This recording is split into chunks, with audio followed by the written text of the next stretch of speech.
or the whole concept of chasing material things versus building actual and long-lasting relationship. In the times that we're living in, it's easier to chase the money, the bag, the wealth over building good relationships around you. Whether it's family, whether it's friends, whether it's community, whether at the end of the day, no matter how much money you make, this is a reality. It's never going to be enough. Inflation won't change to get worse. Uh, Standard of living will change. It's actually gonna get worse. Expenses on food, expenses on everything won't change. Actually, it's gonna get worse. Political instability and the dynamics that come with it won't change. It's only gonna get worse. Sadly, crime it's only get worse or more complex than it was prior. But at the end of the day, you come to realize, okay, fine, so I've hit it. I've gotten a particular age. I have it all. Then what? Then you realize you can't buy relationships. You can't buy friendships.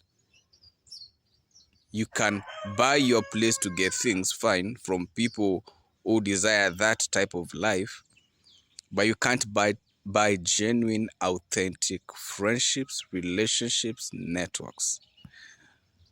Because we have a flooding of consumerism. Everything you do, everything we watch has been tagged, pay this. You'll be bombarded with ads. So whether it's on social media app, whichever it is, then it tells you, hey, you can remove the ads. You just need to pay a premium of ABCD on a monthly basis. And they're thinking, yeah, I think I like this one. Then you come to realize you stuck up with this cycle of you have of always paying subscription. By the time you realize, like, I can't even get out of it. And the funny thing and the sad story is, once you get into subscription, it's actually hard to get out. Most of them actually. So you're stuck up and thinking, now I'm stuck in this. So how do I undo? How do I get out of most of these things? Then it loses its actual value. For those who are in the days of when you used to have a radio cassette and the VHS, for example, after you'd play it and then sometimes it gets stuck, you sometimes used to take like a biro pen or something and try to pull within the VHS and trying to press and then like remove like the tape. And sometimes if you had watched something, you'd roll it back so you can remember, oh, which part. Or when you used to have the actual cassette. And I remember I used to do this whereby you'd go and take let's say I was listening to a particular music. So you have your radio cassette, you've put a cassette in, and let's say it's a radio station playing a particular music. So on that big radio cassette is to have that area of record. So you listen to them and you record it. Actually, you kind of have some DJ skills over time. Or if you had the Walkman, and as time progresses, the value of those things, or when you used to go, for some of us, now let me not speak on generally global because I don't know how other nations were, but for me it grew up in a whereby I remember when social media, I used to actually have to go to a cyber cafe. And it's funny now when I think about it, go to a cyber cafe and actually want to find out who's this person. At that time there's some authenticity before some scamming came, but there's something funny about it. There's something unique, loving. Now you have our phones and everything's at the top of the button. No problem. However, it is the value that we give now to relationships and how we handle things that's pretty much changed. Our conversations, sadly, have become more consumerism, less authentic. Too many filters, too many options. Within the dating scene, you go into the dating scene is I can dump this one and I can find that one. You forgetting that the one you've ended the relationship with was the potential, maybe at that time financially, even in terms of how they would take care of themselves, they're on their learning phase. But I say maybe this other one has more money. You forgetting, you don't know what kind of how that money was acquired or their management skills of money. And some people eventually even get married only for them to realize at the point of will, they're not actually in the will. And then now they have to sit back and realize, okay, so I had a kid with this person, I did ABCD. And some of them even have diseases, STIs, etc. because they thought they were smart. And then now the person, the lady or the gentleman they look down upon now has a family or doesn't have a family, or they're well kept, well focused on their life. But now they can't come to their level because they really messed up to a point whereby everybody knows, like, yo, you're close to this person, we deal with you. He or she may not deal with you, but as a community, as friends, we deal with you. You see, materialism blinds you from the reality of life. No matter how much you earn, the type of car you drive, when disaster strikes, your car can't save you from a hurricane. If, yeah, it can save you from an earthquake. If you have fire all over or snow all over or any other climatic change that literally affect every corner, your car won't save you. Your house will save you. So people run to shelters, right? Whether shelters have been built or a place that can turn into a shelter. Who do you find in that shelter? Other people. Now, mind you, imagine if you had mistreated these people at your time that you had your so-called wealth and money and your materialism mindset.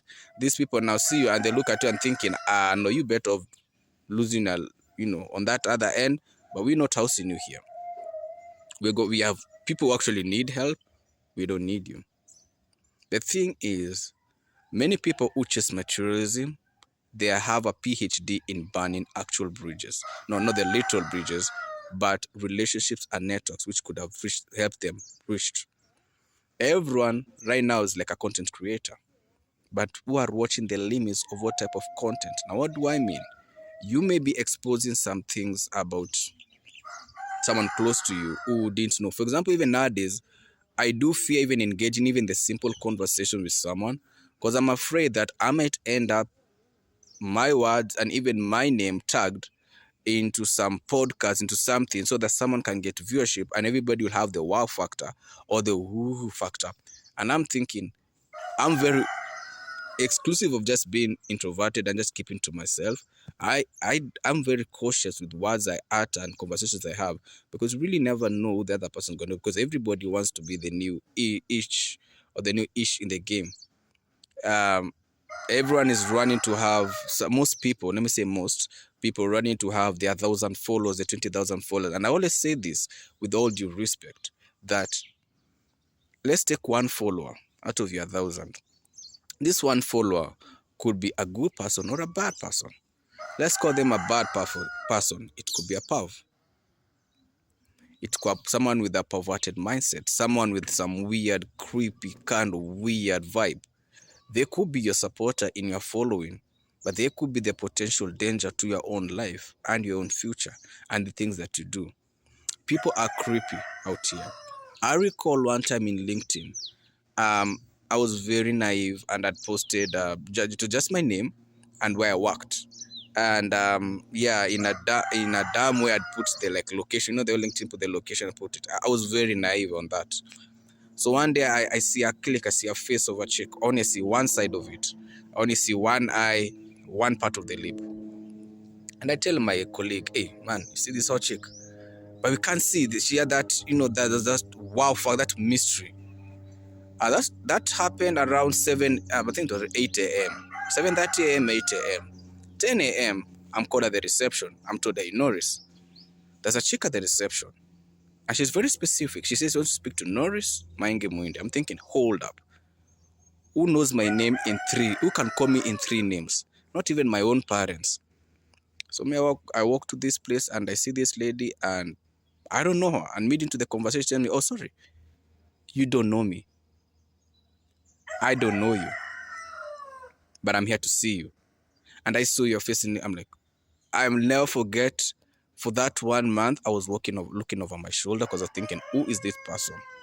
Yes, they say they needed apply my resume and this. I sorted that out. I hooked them up with the person. I mean, just following the bureaucratic way of work. But that left me thinking a lot. So as much as we are all running here trying to make it, please don't let your success be over destroying good bridges, destroying relationships, taking a toll on your own health to impress anyone. It's good to have all the finer things in life, but let it be at no cost. Let it be something progressive, because with building good relationships and rapports, we build skills, expertise, and we grow. All the best.